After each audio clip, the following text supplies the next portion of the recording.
सभी का स्वागत है आपके अपने YouTube channel S life time में।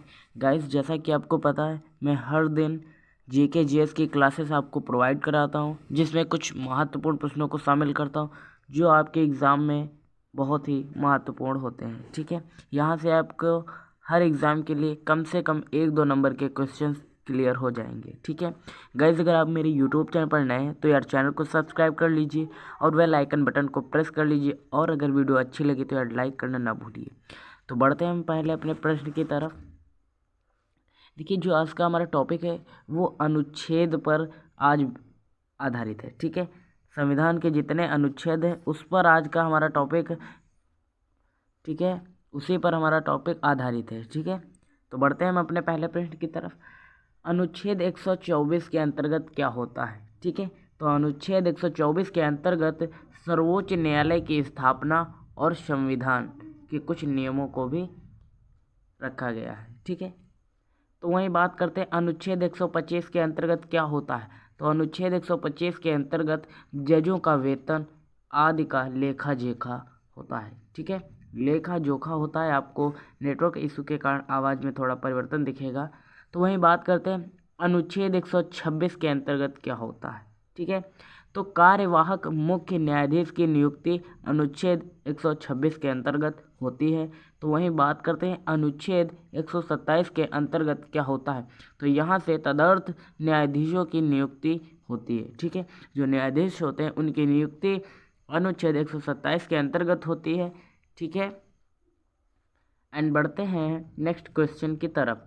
अनुच्छेद 128 के अंतर्गत क्या होता है? ठीक है, तो अनुच्छेद 128 के अंतर्गत सर्वोच्च न्यायालय की बैठकों में सेवानिवृत्त न्यायाधीशों की उपस्थिति का लेखा जोखा होता है। ठीक है, एंड बात करते हैं अनुच्छेद 129 के अंतर्गत क्या होता है। तो अनुच्छेद 129 के अंतर्गत सर्वोच्च न्यायालय रिकॉर्ड की अदालत हो।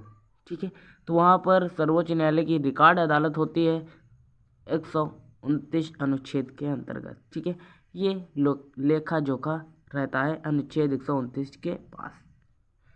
बात करते हैं अनुच्छेद 130 के अंतर्गत क्या होता है। तो अनुच्छेद 130 के अंतर्गत सुप्रीम कोर्ट की सीटों का लेखा जोखा रखा जाता है अनुच्छेद 130 के अंतर्गत। ठीक है, एंड बात करते हैं अनुच्छेद 131। अनुच्छेद 131 के अंतर्गत सर्वोच्च न्यायालय का मूल क्षेत्राधिकार का जो लेखा जोखा होता है वो अनुच्छेद 131 के अंतर्गत होता है। एंड बात करते हैं नेक्स्ट क्वेश्चंस की। अनुच्छेद 131 ए के अंतर्गत क्या होता है। तो यहाँ से केंद्रीय कानूनों की संवैधानिक वैधता निरस्त, ठीक है, के रूप में सवालों के संबंध में सर्वोच्च न्यायालय का विशेष अधिकार क्षेत्र का लेखा जोखा अनुच्छेद 131 ए के अंतर्गत होता है। ठीक है, एंड बात करते हैं अनुच्छेद 132 के अंतर्गत क्या होता है। कुछ मामलों में उच्च न्यायालयों से अपील में सर्वोच्च न्यायालय का अपीलीय क्षेत्राधिकार का लेखा जोखा अनुच्छेद 132 के पास होता है। ठीक है, एंड बात करते हैं अनुच्छेद 133 के अंतर्गत क्या होता है। तो इसके अंतर्गत सिविल मामलों के संबंध में उच्च न्यायालयों से अपील में सर्वोच्च न्यायालय का अपीलीय क्षेत्राधिकार होता है। तो अनुच्छेद 133 के अंतर्गत क्या होता है ये भी आप जान चुके हैं। गाइस, अगर आपको वीडियो अच्छी लग रही हो तो चैनल को सब्सक्राइब करें और वीडियो को ज़्यादा से ज़्यादा लाइक करें और शेयर करें।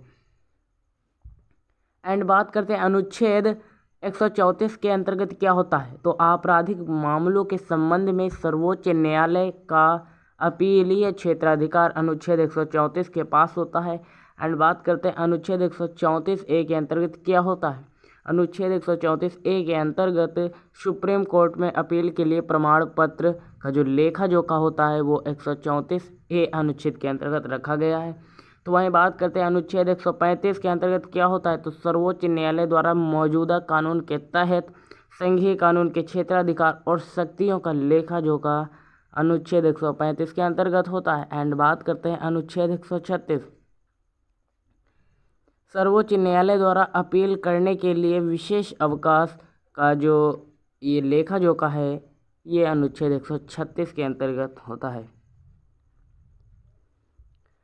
एंड बात करते हैं अनुच्छेद 137 के अंतर्गत क्या होता है। सर्वोच्च न्यायालय द्वारा निर्णयों या आदेशों की समीक्षा होती है अनुच्छेद 137 के अंतर्गत। एंड बात करते हैं अनुच्छेद 138 के अंतर्गत क्या होता है। तो सर्वोच्च न्यायालय के अधिकार क्षेत्र में जो वृद्धि की जाती है वो अनुच्छेद 138 के अंतर्गत होती है। ठीक है। एंड बात कर रहे हैं अनुच्छेद 139 के अंतर्गत क्या होता है। कुछ रेट्स जारी करने के लिए सुप्रीम कोर्ट ऑफ पावर पर कन्वेंशन का जो लेखा जोखा है ये अनुच्छेद 139 के अंतर्गत होता है।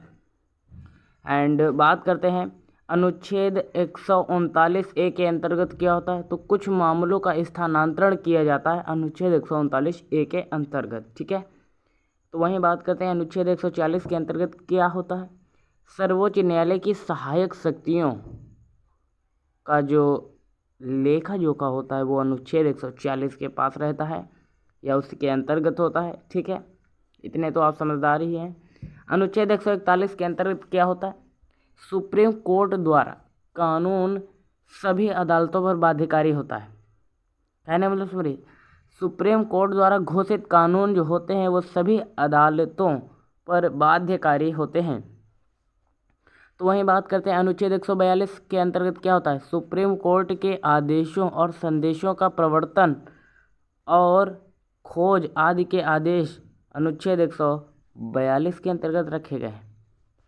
तो वहीं बात करते हैं अनुच्छेद 143 के अंतर्गत क्या होता है। सुप्रीम कोर्ट से परामर्श करने की राष्ट्रपति की शक्ति अनुच्छेद 143 के अंतर्गत आती है।